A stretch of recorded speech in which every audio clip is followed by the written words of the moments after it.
we've seen the first British victory for 18 races in Monaco. Well done, David Coulthard. It's been a long time coming, and Coulthard leading this race for all but the first few metres. A great start from David, 10 out of 10 for him. Michael Schumacher still one short of Senna's 6 Monaco wins. First Monaco finish for Ralph.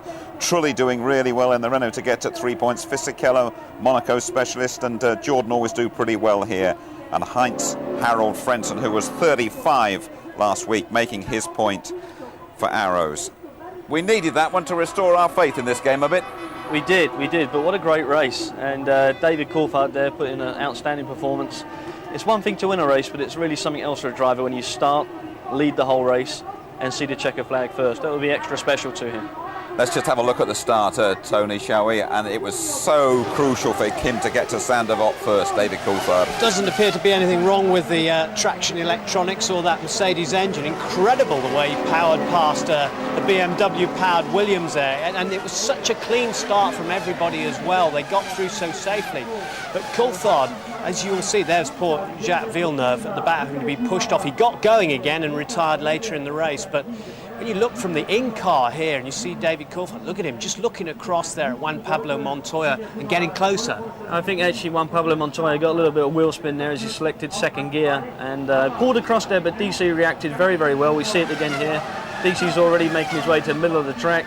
Montoya tries to block him off, but he gets into that first corner, and that's the most important thing.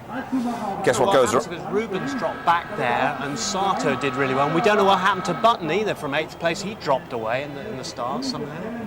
Perhaps he was due that one after what happened to him before that formation lap last year. Oh, definitely, but I think this is now a turning point maybe for McLaren. If they can come off of this result, Michelin also will go into the next race with a lot more confidence. Absolutely. We were all a bit worried, Tony, when we saw that smoke coming out of the back of the McLaren. Thankfully, it was nothing too serious. Well, yeah, I don't know. It's quite amazing this, but I mean, Coulthard soaked up the pressure and something soaked up all that oil. Mark and I were chatting about this. Obviously, the engineers with the two-way telemetry will have been monitoring the engine all through that. Mark has a bit of a theory on that. There is a case sometimes that they overfill the engine before a race, and sometimes it just burns off the excess oil, but obviously no problems. Do you think he'd have been aware of what was going on? Martin wasn't too sure. I don't think he would have been aware of it. As Martin said in the commentary, you don't really look in your mirrors on the exit of corners. The guys in the pit and from the TV screens would have seen it, but no problem at all. Sure. Your man Montoya took a pretty relaxed view of things, didn't he? He said, well, it's better than last year at least, when he went out very early. Well, that's what's great about the character. I mean, you see here he's got engine problems. He doesn't finish the race. He put in a very strong performance. Undoubtedly would have ended up on the podium, I feel, but, you know, what a nice character he is. Brushes it off.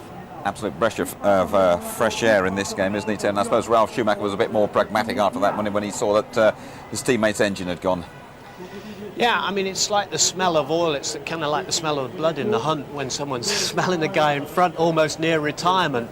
But, you know, from inside there, must have been very worried indeed. And Ralf Schumacher has been nowhere. He's never been higher than 5th until this year when he got 4th place. To get a podium for him is tremendous. I think this is his 5th attempt, and he's actually up on the podium in his first finish.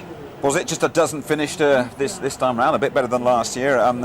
Rubens Barrichello and Kimi Räikkönen had a bit of a moment coming out of the tunnel, didn't they?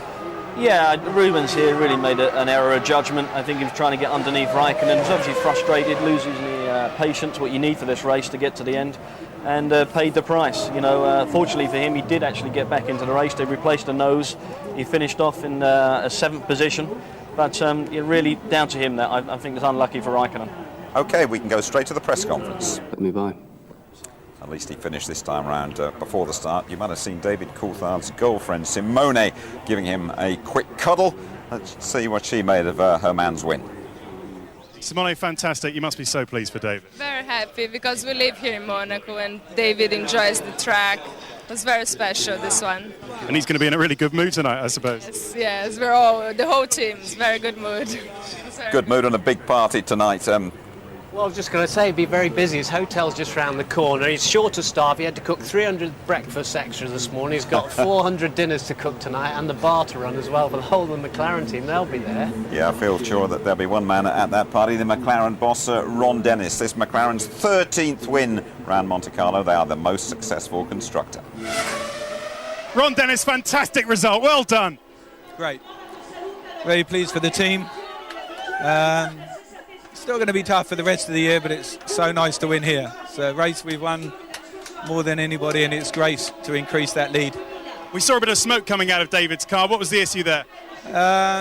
Just had a little bit of problem with the oil transfer tank. It was a little bit transferring too much oil, so it was puffing a bit, but we switched it off with telemetry, no problem.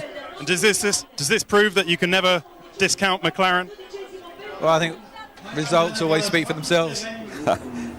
Okay, we've had an email. It came from Mark Chambers of London, and he wondered, fellas, that with such great excitement around the street circuit here, why aren't there more street circuits on the F1 calendar? Tony, you first. Well, I'll just start by saying, obviously, safety is a major issue, and the second issue is for a well-established race like this, because of the inconvenience of having to put up all the barriers and the grandstands, everything, it's not something that you can do on a regular basis. Do it in the States a lot, where Mark races.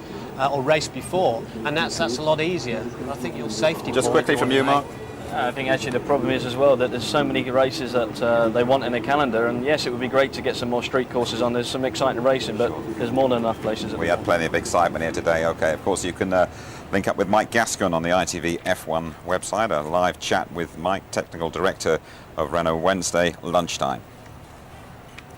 And more reaction in our highlight show from Monte Carlo tonight, just before midnight. Next date, Montreal, Canada. Follow qualifying 11:40 p.m. on the Saturday night, and the race live at good time at 5:15 on the Sunday, and the highlights are just after midnight. And stick with ITV1 this afternoon. Coming up next, we have the rugby. Angus Scott, Francois Pienaar and Will Carling are all at Twickenham. David Coulthard has joined an elite club. It includes Lauda and Fangio, two-time winners in Monaco. What a great achievement. Bye-bye.